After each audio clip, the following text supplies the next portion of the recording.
તો બીજી તરફ વાત કરીએ આપણે તો વડોદરા શહેરના ward number 10માં Bharatiya Janata party દ્વારા સ્વચ્છતા અભિયાન યોજવામાં આવ્યું હતું। ખોડિયાર ડેરી નજીક આવેલા સાંઈ બાબા મંદિરના પરિસરમાં કોર્પોરેટરો અને ભાજપના કાર્યકર્તાઓએ સ્વચ્છતા ઝુંબેશમાં ઉત્સાહપૂર્વક ભાગ લીધો હતો। આ કાર્યક્રમ દરમિયાન તમામ કાર્યકર્તાઓએ હાથમાં ઝાડુ લઈને મંદિર પરિસર અને આસપાસના વિસ્તારમાં સફાઈ કરી હતી। ત્યારે જણાવી દઈએ કે સ્વચ્છતા માત્ર સરકારની નહીં પરંતુ દરેક નાગરિકની જવાબદારી છે તેવો સંદેશ પણ આપવામાં આવ્યો હતો। આ અભિયાનમાં વોર્ડ નંબર 10ના કોર્પોરેટર મમતાબેન વ્યાસ, કોર્પોરેટર બ્રિજેશ કાપડિયા તેમજ ભાજપના હોદ્દેદારો અને મોટી સંખ્યામાં કાર્યકર્તાઓ ઉપસ્થિત રહ્યા હતા। આ પ્રસંગે કોર્પોરેટર બ્રિજેશ કાપડિયાએ શહેરને સ્વચ્છ અને સુંદર બનાવવા માટે દરેક નાગરિકોને પોતાના વિસ્તારની સ્વચ્છતા જાળવવામાં સહભાગી બનવાની અપીલ પણ કરી હતી અને તેમણે સ્વચ્છ વડોદરા સ્વચ્છ શહેરના સંકલ્પને સાકાર કરવા માટે સૌને આગળ આવવા માટેનો અનુરોધ પણ કર્યો હતો।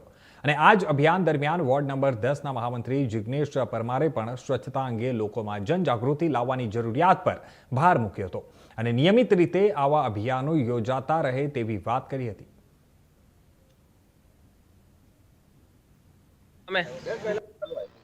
આજે સ્વચ્છતાનું આયોજન કરવામાં આવ્યું છે। ભારતીય જનતા પાર્ટી કેન્દ્રીય નેતૃત્વ અને ગુજરાતનું નેતૃત્વએ વડોદરા શહેરની સમગ્ર ટીમ અમારા ડૉક્ટર જયપ્રકાશ સોની સાહેબના માર્ગદર્શન હેઠળ સ્વચ્છતાનું દર રવિવારે મહિનાના પહેલા રવિવારે સ્વચ્છતા અભિયાનનો કાર્યક્રમ રાખેલ છે અને સ્વચ્છતા માટે હવે બહુ કડક આદેશ આપ્યો છે।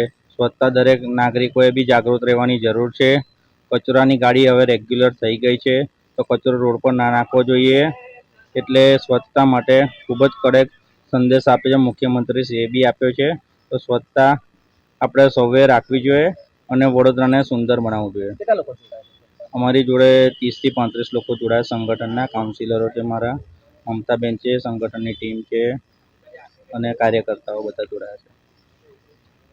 વડોદરા શહેરના ભારતીય જનતા પાર્ટીના પ્રમુખ ડૉક્ટર જયપ્રકાશ સોની સાહેબના માર્ગદર્શન હેઠળ દર મહિનાના પહેલા રવિવારે સફાઈ અભિયાનનો કાર્યક્રમ કરવાની સૂચના આપી હતી। એ પ્રમાણે અમે વોર્ડ નંબર 10માં સફાઈ અભિયાનનો કાર્યક્રમ રાખ્યો। જિગ્નેશ પરમાર, વોર્ડ નંબર 10 મહામંત્રી।